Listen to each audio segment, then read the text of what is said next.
BFM Business, Intégral Placement, le Club Imo.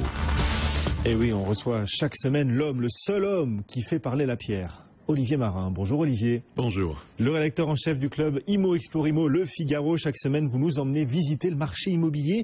Et on démarre avec l'immobilier francilien avec des baisses de prix et des opportunités. Oui, tout d'abord des baisses de prix. La baisse de prix à Paris en Ile-de-France se poursuit. On peut même dire qu'elle s'accélère. On a eu il y a quelques jours en fait le dernier baromètre des notaires franciliens. En un an, les prix des logements anciens ont baissé de 2,4% en Ile-de-France, baisse dans des proportions qui sont comparables d'ailleurs pour les maisons et les appartements. À Paris, le prix moyen au mètre carré des appartements anciens s'établit à 7 930 € par mètre carré. Ça c'est pour janvier, ce qui représente un recul de 2,8% sur un an. Et selon les avant-contrats des notaires, eh bien, ça va continuer. Ça va atteindre 7 830 € par mètre carré en mai prochain. On était au plus haut à 8 004 en juin 2012, ce qui veut dire que cette baisse de prix qui s'accélère en 3 ans, eh bien les prix dans l'ancien à Paris ont diminué de 6%. Et si on regarde davantage dans le détail, quels sont les types de biens les plus impactés par cette baisse des prix? Alors, généralement, les petites surfaces, les studios, ça fait de la résistance, en fait, ça se vend relativement bien. C'est plutôt du côté des grandes surfaces que ça bouge un peu et qu'il y a des opportunités. Vous vous rappelez, j'étais venu ici vous parler notamment des opportunités dans le Perche, les résidences secondaires avec des baisses de moins 10, moins 15, moins 20, moins 25%. Eh bien, c'est un phénomène nouveau. À Paris, il se produit des décotes assez intéressantes sur certains secteurs. Exemple, 17e arrondissement, près de la place Wagram, dans un immeuble de standing, appartement 80 mètres carrés entièrement rénové, qui était proposé initialement plus d'1 million d'euros, est affiché aujourd'hui à 895 000 €. Autre exemple, un 4 pièces, près de la place Jeanne d'Arc. On est dans le 13e arrondissement. Un joli coin du 13e. Mise à prix dans ce joli coin du 13e absolument, 624 000 €. Il est proposé aujourd'hui 520 000 €. Encore un exemple, un 3 pièces, 61 mètres carrés, situé juste à côté de la gare Montparnasse, boulevard Pasteur. On est dans un immeuble art déco. Il était mis en vente là il y a quelques temps, 630 000 €. Il est actuellement proposé 520 000 €. C'est une décote de près de 20%. C'est un phénomène nouveau, c'est une tendance que l'on n'avait pas à Paris. Certains propriétaires ne peuvent plus attendre. Il faut ouvrir l'œil, il y a vraiment des opportunités. Qui l'eût cru, une telle baisse des prix sur certains biens immobiliers à Paris? Les prix baissent et du coup les volumes de vente repartent à la hausse? Non, alors pas vraiment en fait. Justement, le marché il continue de tourner au ralenti, Guillaume. Il faut savoir que en dépit de la baisse des prix, des taux qui sont très bas, les ventes elles décollent pas vraiment à Paris en Ile-de-France. Un peu moins de 30 000 logements vendus en Ile-de-France entre novembre 2014 et janvier 2015, c'est 9% de moins que sur la même période un an plus tôt. Et pour Paris Intramuros, c'est pire. 6 000 transactions, c'est 12% de moins sur un an. Et la petite couronne est affectée de la même manière avec un marché qui tourne au ralenti. Malgré la baisse des prix et malgré les taux de crédit qui restent au plus bas? Ils sont canons, c'est la folie. Là, on a eu encore ce matin meilleur taux qu'indiqué pour les bons dossiers, 2,37% sur 20 ans. Et puis selon l'étude de vousfinancer.com qui paraît ce matin, au cours du premier trimestre, les taux les plus avantageux ont surtout profité non pas aux primo-accédants, mais aux renégociations de prêts et aux secondo-accédants, ceux qui ont un bon apport personnel ou des revenus élevés.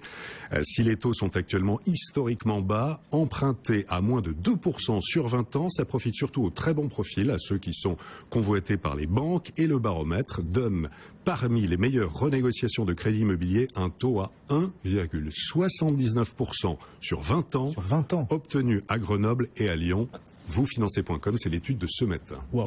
On reste dans ces questions liées aux taux et aux conditions d'emprunt avec le club Imo Explore Imo, le Figaro, et vous receviez cette semaine un économiste. Oui, c'est le professeur Michel Mouillard, spécialiste en fait des questions relatives au logement. Alors il a une double casquette. Il est à la fois président de l'Observatoire Clameur sur tout ce qui est étude de l'évolution des taux de crédit, et il est à la tête de Crédit Logement CSA. Alors parmi les nombreux sujets abordés, on a parlé de l'encadrement des loyers, on a parlé de beaucoup de choses, mais c'est évidemment l'une des clés de lecture du marché de l'immobilier. Les taux de crédit, les conditions vont-elles rester favorables longtemps? Les taux de crédit vont-ils remonter? Question posée à Michel Mouillard. Et on écoute sa réponse. Ça remontera bien un jour, mais quand Pas sur l'année 2015. Sur l'année 2015, on a d'ici l'automne, sans aucun doute, une situation de taux qui fait que la réalisation des opérations immobilières peut se réaliser dans des conditions exceptionnelles. Souvenons-nous bien que la baisse des taux d'intérêt, puis l'amélioration des conditions d'octroi des prêts font que sur la seule année 2014, cela correspond à une baisse des prix de 10% dans le neuf et 15% dans l'ancien. Voilà cette interview qu'on peut, comme à chaque fois, bien sûr, retrouver en intégralité sur le site Explorimo ou encore sur le site Le Figaro Immobilier. Olivier, après nous avoir fait visiter le marché de l'ancien, on va s'intéresser au marché du neuf avec une opération d'envergure menée à Lyon.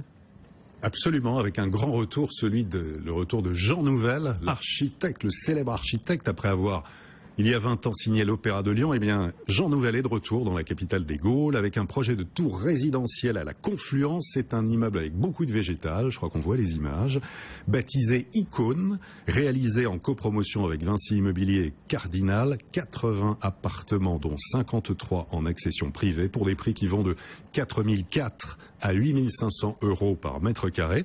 Alors la pré-commercialisation a débuté il y a quelques jours, il y a déjà eu 48 ventes et la livraison est attendue fin 2017. Ouais, on vient de découvrir les images, en effet ça a l'air assez fabuleux. Vous savez que BFM Business est aussi à la télé, partout en France, sur les box, la DSL et la TNT gratuite en Ile-de-France. On va découvrir tout de suite d'autres images, Olivier, mais cette fois d'un bien immobilier de prestige vendu tout récemment. Vous nous emmenez ? Je crois que vous le connaissez très bien. Vous y avez été récemment. Direction le Quai d'Orsay dans le 7e arrondissement, dans un bel immeuble 1930, un appartement familial d'une superficie de 325 mètres carrés, grande galerie d'entrée, séjour, salon, 4 chambres, cuisine équipée, 3 salles de bain très design.